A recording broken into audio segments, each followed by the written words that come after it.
Hello, and welcome back to another episode of the Minnesota State Park Hiking Club Trail Series.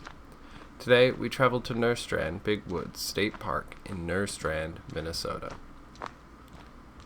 Nerstrand Big Woods State Park was created in 1945 after over a decade of motion to have it designated as such. A few logging companies attempted to purchase the land, but it was divided amongst over 150 owners, each owning around 10 to 20 acres, making it difficult to acquire in total, and eventually the companies shuttered the idea, protecting the land from that fate.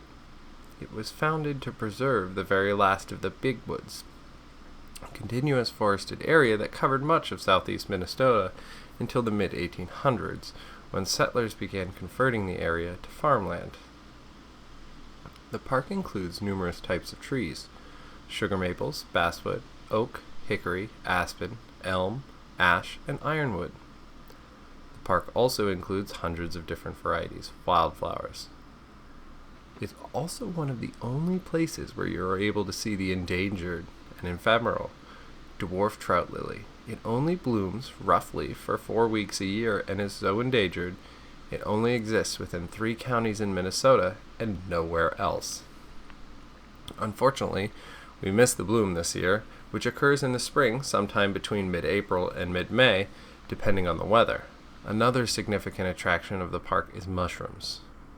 Although the forest is the main feature of the park, besides that, there is Hidden Falls, the waterfall on the intersection of a number of the trails.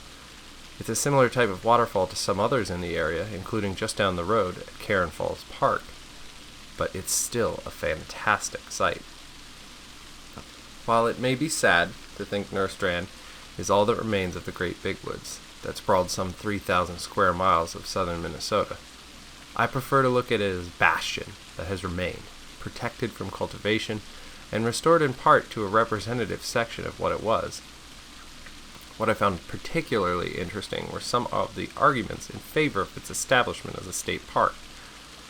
There was the recreational value, the beauty of nature, but also the preservation of a little sliver of the frontier that was seen as the source of America's energy, individualism, and political democracy, according to William Cronon in Nature's Metropolis, Chicago and the Great West. Regardless, I am personally grateful for the preservation of the land, as it is a beautiful walk, and sometimes I hike there quite frequently when I need a good forest hike.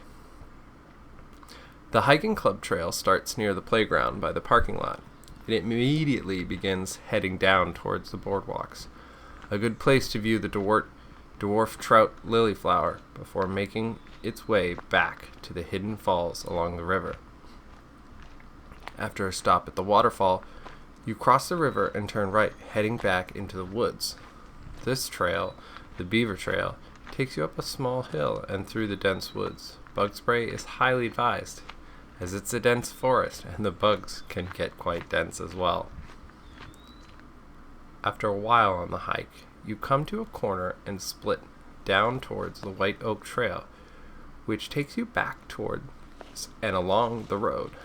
The White Oak Trail is where I saw the most mushroom hunting activities and served as a pleasant forest stroll with a little elevation change. My hiking companion and I did see a mother deer and her 2 fawns, but we moved on quickly to give her her space. My favorite part of the hike was the mushrooms.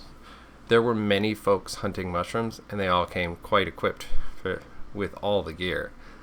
But what really struck me was not any particular mushroom, although there was a large variety of different sized, shaped, and colored mushrooms.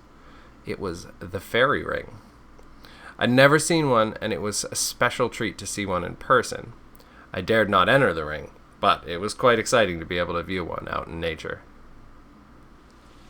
Thank you for watching, and if you want to keep up on the release of the next hiking club trail, subscribe so you can be reminded when they release, monthly on the 15th. Also, don't forget to let us know your favorite trails in your local area.